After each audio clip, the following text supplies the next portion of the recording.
കൂടുമാ മരുപ്പച്ച തേടി തേടി ഉരുകും വേനൽ തീരങ്ങളിൽ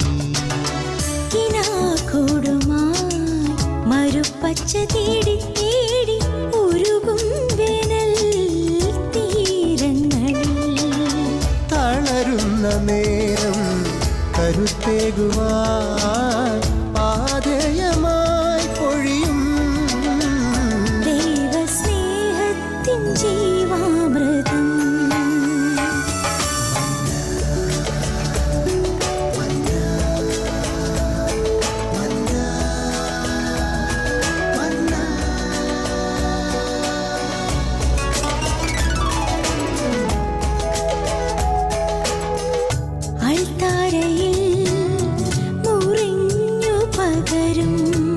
ആത്മയുഗത്തിൻ കൃപയായൊഴുകും അൾത്താരയിൽ മുറിഞ്ഞു പകരും ആത്മയുഗത്തിൻ കൃപയായൊഴുകും വിശ്വസ്നേഹത്തിൻ്റെ അമൃതം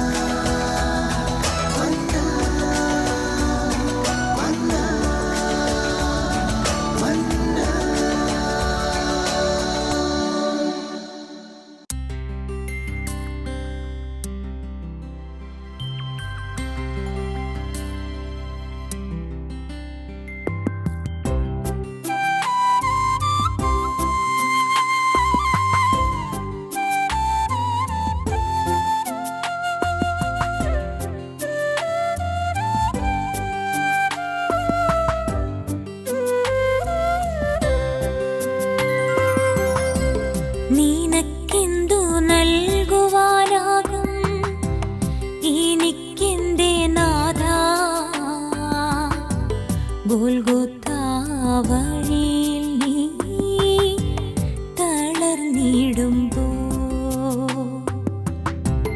കൈപ്പുനീർ മാത്രം കഥനപ്പേരും വഴിയിൽ ഒരു സ്നേഹചുംബനം പോലും തന്നില്ലല്ലോ ഞാൻ നീനക്കെന്തു നൽകുവാനാകും എനിക്കെന്തേ നാഥാ ഗോൽഗോഥാ വഴിയിൽ നീ തളർന്നിടുമ്പോ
നീനക്കെന്തു നൽകുവാനാകും എനിക്കെന്തേ നാഥാ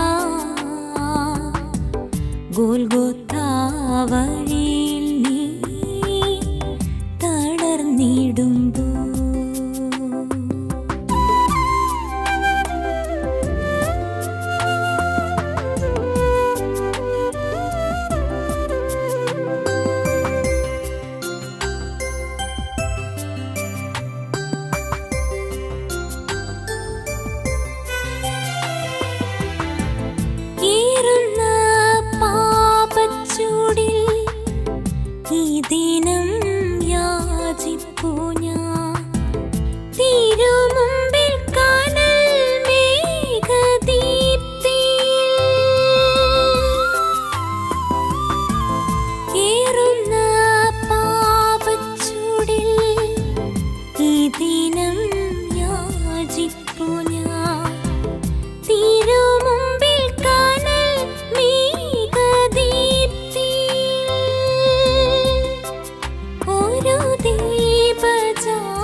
ഗോൽഗോഥാ വഴിയിൽ നീ തളർന്നിടുമ്പോൾ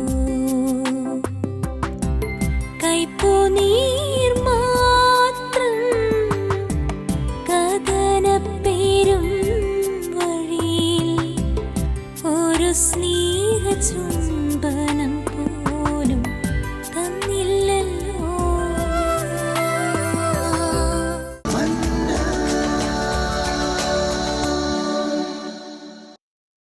പിതാവായ ദൈവത്തിൻ്റെ സ്നേഹത്തിലേക്ക് നിങ്ങളെല്ലാവരെയും സസന്തോഷം ഞാൻ ക്ഷണിക്കുന്നു. ഈ നേരത്ത് നമ്മൾ ധ്യാനിക്കുമ്പോൾ പിതാവായ ദൈവത്തിൻ്റെ സ്നേഹം, അനന്തമായ സ്നേഹം നമ്മളേവരിലേക്കും കടന്നു വരട്ടെ എന്ന് ആത്മാർത്ഥമായി ഞാൻ പ്രാർത്ഥിക്കുന്നു. നാം ഏവരും സ്നേഹത്തിൻ്റെ പാതയിലൂടെ സഞ്ചരിക്കുന്നവരാണ്, അതിന് യാതൊരു സംശയവുമില്ല. സ്നേഹത്തിൻ്റെ പാതയിൽ സഞ്ചരിക്കാൻ വിളിക്കപ്പെട്ടവരാണ് ഓരോ വിശ്വാസിയും എന്ന് ഞാൻ ഉറപ്പോടുകൂടി പറയുകയാണ്. എന്നാൽ ഈ സ്നേഹം എന്താണെന്ന് തിരിച്ചറിയുമ്പോഴാണ് ഈ സ്നേഹത്തിൻ്റെ പാതയിലുള്ള ഈ യാത്ര സമ്പൂർണ്ണമാവുക. ദൈവമായ പിതാവ് നമ്മെ സ്നേഹിക്കുന്നത് നാം ഈ സ്നേഹത്തിൻ്റെ പാതയിൽ ആയിരിക്കുവാൻ അവിടുന്ന് അതിതീവ്രമായി ആഗ്രഹിക്കുന്നത് കൊണ്ടാണ്. പിതാവായ ദൈവത്തിൻ്റെ സ്നേഹം ഈ അവസരത്തിൽ നാം ഏവരും അനുഭവിച്ചറിയട്ടെ എന്ന് പ്രത്യേകമായി ഞാൻ പ്രാർത്ഥിക്കുകയാണ്. സ്നേഹത്തിൻ്റെ ഈ യാത്ര പൂർണ്ണതയിലേക്കുള്ള യാത്രയാണ്. നമ്മൾ അപൂർണരാണ്, ഒത്തിരിയേറെ കുറവുകളുള്ളവരാണ്. എന്നാൽ നമ്മളെ ഈ യാത്രയിൽ സഹായിക്കുന്നത് പിതാവായ ദൈവത്തിൻ്റെ സ്നേഹമായ ക്രിസ്തു തന്നെയാണ്. ക്രിസ്തുവിനോട് കൂടെയാണ് നമ്മൾ ഈ യാത്രയിൽ ആയിരിക്കുക. ക്രിസ്തുവാണ് നമ്മളെ ഈ യാത്രയിൽ മുന്നോട്ട് നയിക്കുക. ക്രിസ്തുവാണ് ഈ യാത്രയിൽ നമ്മളെ പൂർണ്ണതയിലേക്ക് എത്തിക്കുക എന്നുള്ളതാണ്. നമ്മുടെ കർത്താവ് ഈശോ മനുഷ്യാവതാരം ചെയ്തത് ഈ ഒരു യാഥാർത്ഥ്യം നമുക്ക് ലഭിക്കുവാൻ വേണ്ടിയാണ്. അതുകൊണ്ട് തന്നെയാണ് വചനത്തിൽ ഇപ്രകാരം നമ്മൾ വായിക്കുന്നത്. കർത്താവ് ഇപ്രകാരം നമ്മോട് പറയുന്നത്, ഞാൻ വഴിയും സത്യവും ജീവനുമാണ്, എന്നിലൂടെ അല്ലാതെ ആരും പിതാവിൻ്റെ അടുക്കിലേക്ക് എത്തുന്നില്ല എന്ന് കർത്താവിൻ്റെ വചനം നമ്മെ ഓർമ്മിപ്പിക്കുന്നു. കർത്താവാണ് വഴിയും സത്യവും ജീവനും. പ്രത്യേകിച്ച് നമ്മളെ പിതാവിൻ്റെ പക്കലേക്ക് നയിക്കുന്നത് ഈശോ തന്നെയാണ്. കർത്താവിൻ്റെ വചനം പറയുന്നു, എൻ്റെ പിതാവിൻ്റെ ഭവനത്തിൽ അനേകം വാസസ്ഥലങ്ങളുണ്ട്, ഇല്ലായിരുന്നുവെങ്കിൽ ഞാൻ നിങ്ങളെ അവിടെ കൊണ്ടുപോകുമെന്ന് പറയുമായിരുന്നു. ഞാൻ വന്ന് നിങ്ങളെ കൂട്ടിക്കൊണ്ടു പോകും എന്നാണ് കർത്താവിൻ്റെ വചനം പറയുക. ഈശോടൊപ്പമാണ് നാം ഏവരും സഞ്ചരിക്കുക. ഈ സ്നേഹത്തിൻ്റെ യാത്രയിൽ ഈശോ കൂടെയുണ്ട് എന്ന് നാം ഏവരും വിശ്വസിക്കണം. ഈശോടൊപ്പം സഞ്ചരിക്കുമ്പോൾ നമുക്ക് ഭയം വേണ്ട, നിരാശ വേണ്ട. ആരും നമ്മളെ ഭയപ്പെടുത്തുകയില്ല, നമ്മളെ ഈ പാതയിൽ നിന്നും വേർതിരിക്കുകയില്ല. കർത്താവിൻ്റെ സ്നേഹത്തിൽ നിന്ന് ആരും നമ്മെ വേർപെടുത്തുകയില്ല എന്ന് പൗലോസ്ലീഹ എടുത്തു പറയുന്നുണ്ട്. കർത്താവിനോടൊപ്പം യാത്ര ചെയ്യുമ്പോൾ, ഈ സ്നേഹത്തിൻ്റെ യാത്രയിൽ നമ്മൾ കർത്താവിനോടൊപ്പം ആയിരിക്കുമ്പോൾ, ഈശോയോടൊപ്പം ആയിരിക്കുമ്പോൾ നമുക്ക് ഭയം വേണ്ട, നിരാശ വേണ്ട, ആശങ്ക വേണ്ട, സംശയം വേണ്ട. വിശ്വാസത്തോടുകൂടി, ഉറപ്പോടുകൂടി നമുക്ക് ഈശോയോടൊപ്പം യാത്ര ചെയ്യാൻ സാധിക്കും എന്നുള്ളതാണ്. നമ്മളിവിടെ തിരിച്ചറിയേണ്ടത്, ഈ യാത്രയിൽ നമ്മൾ ആയിരിക്കുമ്പോൾ ഞാൻ പൂർണ്ണമായിട്ടും ഈശോയോടൊപ്പമാണോ, ഈശോ എന്നോടൊപ്പം ഉണ്ടോ, ഈശോ എന്നെ നയിക്കുന്നുണ്ടോ എന്ന് നാം തിരിച്ചറിയേണ്ടിയിരിക്കുന്നു. അതിനുവേണ്ടി നാം ചെയ്യേണ്ട ഒരു കാര്യം, നമ്മളുടെ മനസ്സിൽ, നമ്മളുടെ ഹൃദയത്തിൽ, നമ്മളുടെ ശരീരത്തിൽ ക്രിസ്തു സാന്നിധ്യമുണ്ടോ എന്നുള്ളതാണ്. നമ്മളുടെ മനസ്സിൽ, നമ്മളുടെ ഹൃദയത്തിൽ, നമ്മളുടെ ശരീരത്തിൽ ക്രിസ്തു സാന്നിധ്യമുണ്ടോ? ഞാൻ ക്രിസ്തുവിനോടൊപ്പമാണോ? സ്വാർത്ഥ സ്നേഹം എന്നെ ക്രിസ്തുവിനോടൊപ്പം ആയിരിക്കുവാൻ അനുവദിക്കുന്നില്ല എന്ന് നാം മനസ്സിലാക്കണം.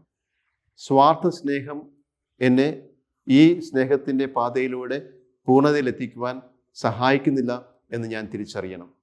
സ്വാർത്ഥ സ്നേഹം എന്നെ സ്വർഗത്തിലേക്ക് എത്തിക്കുന്നില്ല എന്ന് ഞാൻ തിരിച്ചറിയണം. എന്നാൽ നാം ഏവരും ഈ ലോകത്തായിരിക്കുമ്പോൾ, ഈ ശരീരത്തിലായിരിക്കുമ്പോൾ, നാം ഏവരും ഏറ്റവും അധികം പ്രതിസന്ധി നേരിടുന്ന ഒരു മേഖലയാണ് സ്വാർത്ഥ സ്നേഹത്തിൻ്റെ മേഖല. എല്ലാ വിശുദ്ധരും, പ്രത്യേകിച്ച് വിശുദ്ധ നോർബർട്ട്, ഞങ്ങളുടെ പുണ്യചരിതനായ, ഞങ്ങളുടെ സഭയുടെ സ്ഥാപകനായ വിശുദ്ധ നോർബർട്ട്, മറ്റ് വിശുദ്ധര് എല്ലാവരും നമ്മോട് പറയുന്ന ഒരു കാര്യം സ്വാർത്ഥ സ്നേഹം വെടിയുക എന്നുള്ളതാണ്. അതൊരു പ്രക്രിയയായിട്ട് നമ്മൾ ജീവിതത്തിൽ കൊണ്ടുവരണം. അത് നമ്മൾ ബോധ്യത്തോടു കൂടി തന്നെ ചെയ്യണം എന്ന് സ്വർഗം ആഗ്രഹിക്കുന്നുണ്ട്. സ്വാർത്ഥ സ്നേഹം വെടിഞ്ഞ് ജീവിക്കുന്നവരായി നാം കാണപ്പെടുവാനായിട്ട് സ്വർഗം ആഗ്രഹിക്കുന്നു. അങ്ങനെയുള്ളവരുടെ അടുത്തേക്ക് ദൈവിക സ്നേഹം ഒഴുകിയെത്തും എന്നുള്ളതാണ്. ബോധ്യത്തോടു കൂടി ഓരോ ദിവസവും ഓരോ സമയവും ഈ സ്വാർത്ഥ സ്നേഹം വെടിയുന്നവരെ സ്വർഗം കാതോർക്കുന്നു, സ്വർഗം അനുഗ്രഹിക്കുന്നു, സ്വർഗീയ ഗണം അവരോടൊപ്പം ഉണ്ടാകുന്നു എന്നുള്ളതാണ്. സ്വർഗീയ ഗണത്തോടൊപ്പം അവർക്ക് ആയിരിക്കാൻ സാധിക്കുന്നു എന്നുള്ളതാണ്. ദൃശ്യരൂപത്തിൽ അല്ലെങ്കിലും അദൃശ്യ രൂപത്തിൽ സ്വർഗം അവരോടൊപ്പം ഉണ്ട് എന്ന് നാം വിശ്വസിക്കേണ്ടിയിരിക്കുന്നു. അതുകൊണ്ട് പ്രിയ സഹോദരങ്ങളെ, ഇന്ന് സ്വാർത്ഥ സ്നേഹം വെടിയുവാനായിട്ട്, സ്വാർത്ഥ സ്നേഹം നമ്മളിൽ നിന്ന് എടുത്തു മാറ്റുവാനായിട്ട് കർത്താവ് ആഗ്രഹിക്കുകയാണ്. അതുകൊണ്ട് തന്നെയാണ് പത്രോസ് ശ്ലീഹായോട് ഈശോ ഇപ്രകാരം 3 പ്രാവശ്യം ചോദിച്ചത്,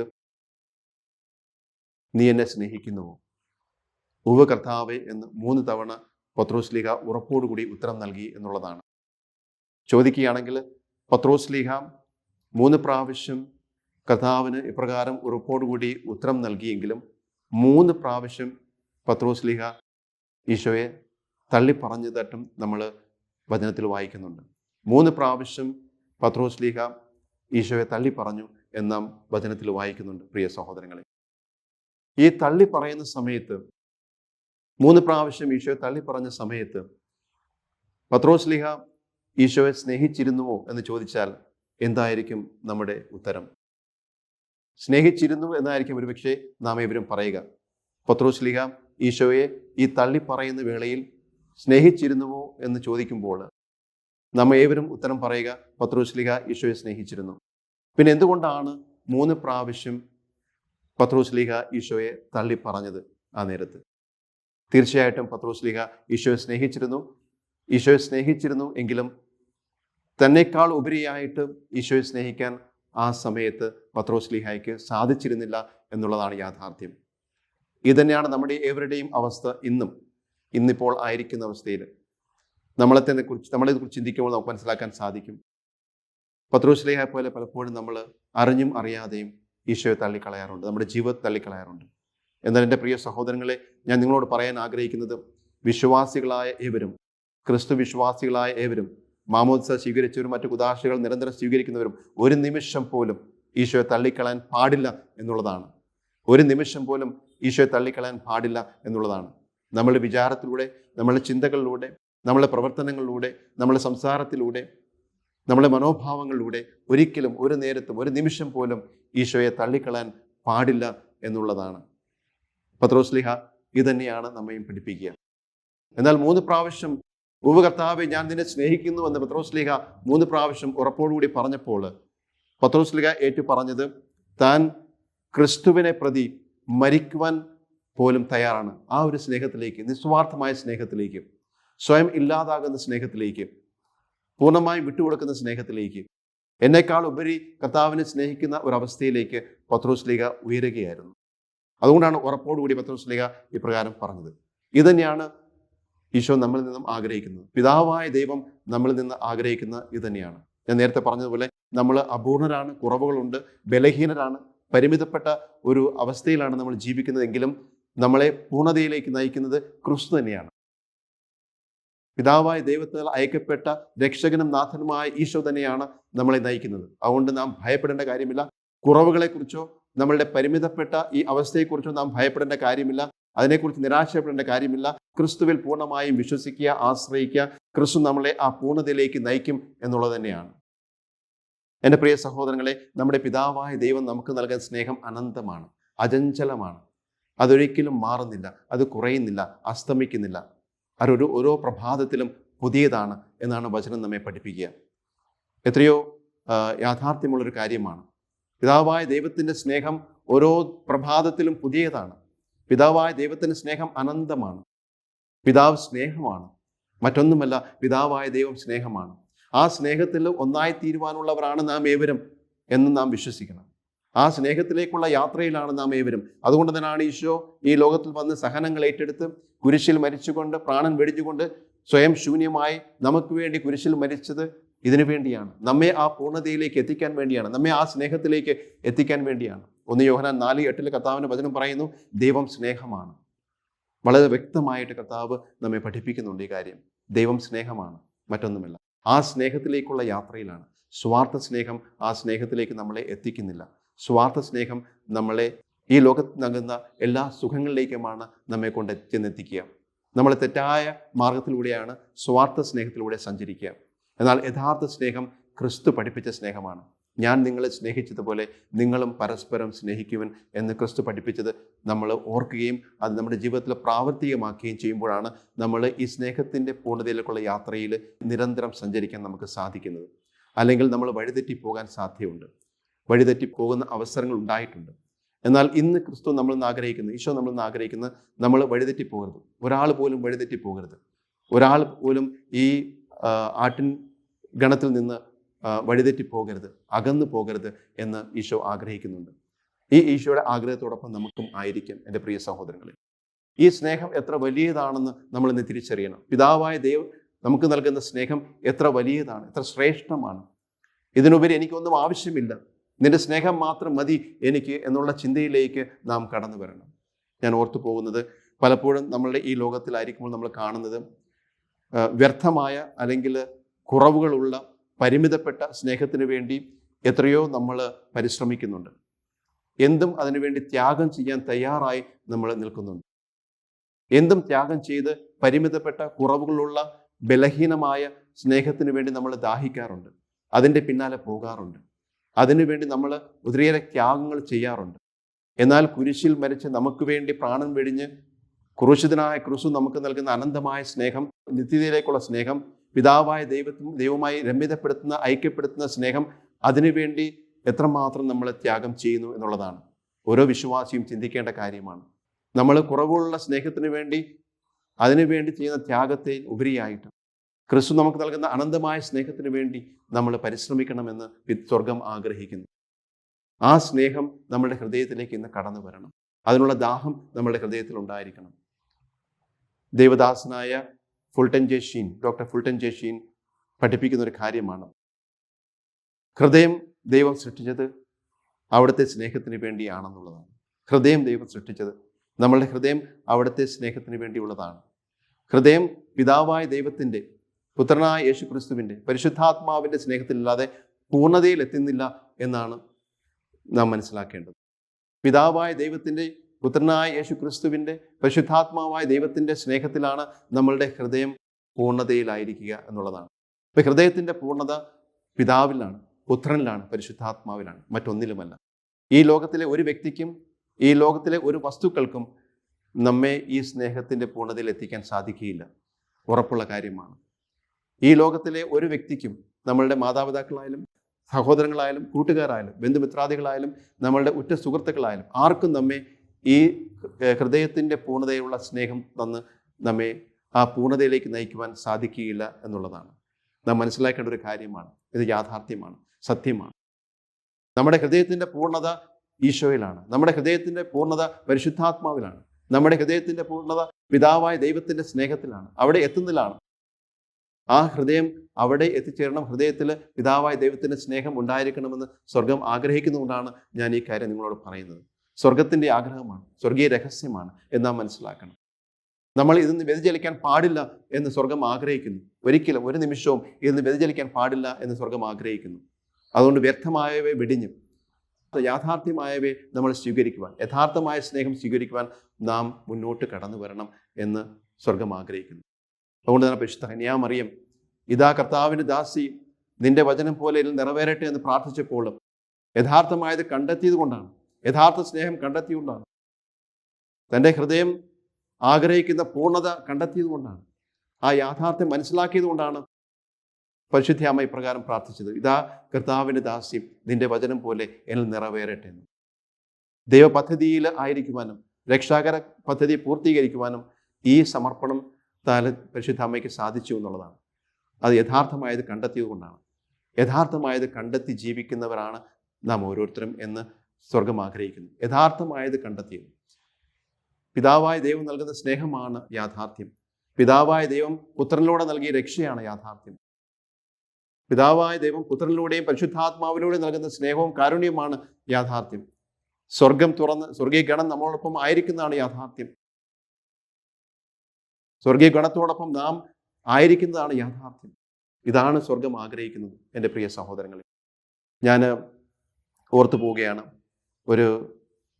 എൻ്റെ ബന്ധത്തിലുള്ള ഒരു മകന് സംഭവിച്ചൊരു കാര്യം. മകൻ ഒരു പെൺകുട്ടിയുമായി സ്നേഹബന്ധത്തിലായി. ഈ സ്നേഹബന്ധം മുന്നോട്ട് കൊണ്ടുപോകാനായിട്ട് 2 കുടുംബത്തിലെ മാതാപിതാക്കൾ തയ്യാറല്ലായിരുന്നു. എന്നാൽ ഈ 2 പേരും ഈ സ്നേഹത്തിൽ നിന്നായിരിക്കും ഉറച്ചു നിൽക്കുവാൻ തീരുമാനമെടുത്തു. അവർ 2 കുടുംബങ്ങളും അറിയാതെ 2 പേരും രജിസ്റ്റർ വിവാഹം ചെയ്തു. വിവാഹം ചെയ്ത് കഴിഞ്ഞിട്ട് 2 പേരും 2 സ്ഥലങ്ങളിലായിട്ട് ജീവിക്കുകയായിരുന്നു, ജോലി ചെയ്യുകയായിരുന്നു. എന്നാൽ 2 പേരും വീട്ടിലോ അല്ലെങ്കിൽ കുടുംബക്കാരോടോ പറഞ്ഞില്ല, ഞങ്ങൾ രജിസ്റ്റർ വിവാഹം ചെയ്തു കഴിഞ്ഞു എന്നുള്ള കാര്യം. അത് രഹസ്യമായി വെച്ചൊരു കാര്യമായിരുന്നു. ഒരു ദിവസം ഈ പെൺകുട്ടിയുടെ അമ്മ ഇതറിയാനിടയായി. ഈ പെൺകുട്ടിയോട് ചോദിച്ചു, ഈ മകളോട് ചോദിച്ചു, മകളെ നീ രജിസ്റ്റർ വിവാഹം ചെയ്തോ എന്ന് ചോദിച്ചു. അപ്പോൾ ഈ മകള് ആദ്യം കള്ളം പറഞ്ഞു, ഇല്ല അമ്മേ, ഞാനത് ചെയ്തില്ല എന്ന് പറഞ്ഞു. അവളുടെ മനസ്സ് അസ്വസ്ഥമായി. അവൾ പിന്നീട് അമ്മയടുത്ത് വന്ന് പറഞ്ഞു, അമ്മേ, അമ്മ ചോദിച്ച കാര്യം ശരിയാണ്, ഞാൻ രജിസ്റ്റർ വിവാഹം ചെയ്തു, ആ കുട്ടിയുമായിട്ട് ഞാൻ രജിസ്റ്റർ വിവാഹം ചെയ്തു എന്ന് ഈ മകള് സത്യം തുറന്ന് പറഞ്ഞു. അമ്മയ്ക്ക് വേദനയായി. ഈ മകള് അമ്മയുടെ വേദന കണ്ട്, അമ്മ കരയുന്നത് കണ്ട് ഈ മകള് അവിടെ നിന്ന് ഇറങ്ങിപ്പോവുകയാണ്. അമ്മയും അപ്പനെയും സഹോദരങ്ങളെയും കുടുംബവും ഉപേക്ഷിച്ചുകൊണ്ട് ആയിരിക്കുന്ന അവസ്ഥയിൽ തന്നെ ഇറങ്ങി ഈ വിവാഹം ചെയ്ത ചെറുക്കൻ്റെ വീട്ടിലേക്ക് പോവുകയാണ്. അവിടെ ചെന്ന് ആ വീട്ടിൽ ചെന്ന് പറയുകയാണ്, ഞാൻ നിങ്ങളുടെ മകനുമായി രജിസ്റ്റർ വിവാഹം ചെയ്തു, ഞാൻ ഇനി മുതൽ ഇവിടെ ആയിരിക്കുമെന്ന് പറയുകയാണ്. അപ്പോൾ ആ അമ്മ ഇപ്രകാരം ഈ മകളോട് പറഞ്ഞു, മകളെ, നിനക്ക് എൻ്റെ മകനെക്കുറിച്ച് അറിയത്തില്ല, അവൻ ആരാണെന്ന് നിനക്ക് അറിയത്തില്ല. നീ അതുകൊണ്ട് തിരിച്ചു പോവുക, നിന്റെ വീട്ടിലേക്ക് തിരിച്ചു പോവുക. ഈ വിവാഹബന്ധം നടക്കില്ല, ഇത് മുന്നോട്ട് കൊണ്ടുപോകാൻ സാധിക്കുകയില്ല. നീ ഇത് മറക്കണം, നീ അവനെ മറക്കണം. അവന് ഒത്തിരിയേറെ കുറവുകളുണ്ട്, അവനിൽ ഒത്തിരിയേറെ ബലഹീനതകളുണ്ട്, അവനെ നിനക്ക് പൂർണ്ണമായി അറിയത്തില്ല, അതുകൊണ്ട് നീ തിരിച്ചു പോകണമെന്ന് പറഞ്ഞു. എന്നാൽ ഈ മകൾ പറഞ്ഞത്, എത്ര കുറവുകളുണ്ടെങ്കിലും എത്ര ബലഹീനമായ പ്രകൃതി ഉണ്ടെങ്കിലും അമ്മേ, ഞാൻ ഈ മകനെ അല്ലാതെ വേറെ ആരെയും വിവാഹം ചെയ്യുകയില്ല. ഈ മകനെ ഞാൻ സ്നേഹിച്ചു, അവനോടൊപ്പം ആയിരിക്കുവാൻ ഞാൻ ആഗ്രഹിക്കുന്നു, അവനെ മാത്രം എനിക്ക് മതി, നിങ്ങൾ ആര് തടസ്സം നിന്നാലും ഞാൻ അവനുമായിട്ട് ജീവിക്കും എന്ന് പറഞ്ഞു. ഈ 2 പേരും വീട്ടിൽ നിന്ന് ഇറങ്ങിപ്പോവുകയും അവർ ഒരുമിച്ച് ജീവിക്കുകയും ചെയ്യുകയാണ്. ഞാൻ ചിന്തിച്ചു പോയത്, ഇത്രയേറെ പരിമിതപ്പെട്ട കുറവുകളുള്ള സ്നേഹത്തിന് വേണ്ടി ത്യാഗം ചെയ്യുവാനായിട്ട് ഈ മകൾക്ക് സാധിച്ചു. എന്നാൽ കുരിശിൽ നമുക്ക് വേണ്ടി പ്രാണൻ വെടിഞ്ഞ് പിതാവായ ദൈവത്തിൻ്റെ സ്നേഹം, അനന്തമായ സ്നേഹം, നിത്യമായ സ്നേഹം നമുക്ക് നൽകുന്ന ക്രിസ്തുവിന് വേണ്ടി ത്യാഗം ചെയ്യുന്നവർ എത്ര പേരാണ്? ഒരു അല്പം പോലും ത്യാഗം ചെയ്യാൻ സാധിക്കാത്ത രീതിയിലാണ് നാം ഏവരും ഇന്ന് മുന്നോട്ട് പോകുന്നത്. പള്ളിയിൽ പോകാനോ പ്രാർത്ഥിക്കുവാനോ മനസ്സില്ലാത്ത രീതിയിൽ, അല്പനേരം കുടുംബത്തിൽ ഒരുമിച്ചിരുന്ന് പ്രാർത്ഥിക്കുവാൻ, ആ കുടുംബസമേതം ഒരുമിച്ചിരുന്ന് പ്രാർത്ഥിക്കുവാൻ ഒരുക്കമല്ലാത്ത രീതിയിലും, സമയം ചെലവഴിക്കാൻ, ഈശോയോടൊപ്പം സമയം ചെലവഴിക്കുവാൻ സാധിക്കാത്ത രീതിയിലും, പല കാര്യങ്ങളിലും നമ്മൾ ആശ്രയിക്കുന്ന രീതി, ഇതൊന്നും ഉപേക്ഷിക്കാൻ പറ്റാതെ പലപ്പോഴും നമ്മൾ ജീവിച്ചു പോവുകയാണ്. ത്യാഗം ചെയ്യാൻ പറ്റാതെ നമ്മൾ ജീവിച്ചു പോവുകയാണ്. എൻ്റെ പ്രിയ സഹോദരങ്ങളെ, നമ്മൾ ചിന്തിക്കേണ്ട കാര്യമാണ്. നമ്മൾ പിതാവായ ദൈവം നമുക്ക് നൽകുന്ന അനന്തമായ സ്നേഹത്തിന് വില കൊടുക്കണം. കാരണം പിതാവ് പുത്രനിലൂടെ വില കൊടുത്ത് തന്നെയാണ് നമ്മളെ ഈ സ്നേഹത്തിലേക്ക് കൊണ്ടുവന്നത്, നമ്മളെ രക്ഷയിലേക്ക് കൊണ്ടുവന്നത്. പിതാവായ ദൈവം അനന്തമായ ഈ സ്നേഹത്തിന് വേണ്ടി പുത്രനെ സമർപ്പിച്ചുകൊണ്ടാണ് നമ്മളെ ഈ സ്നേഹത്തിലേക്ക് കൊണ്ടുവന്നത്.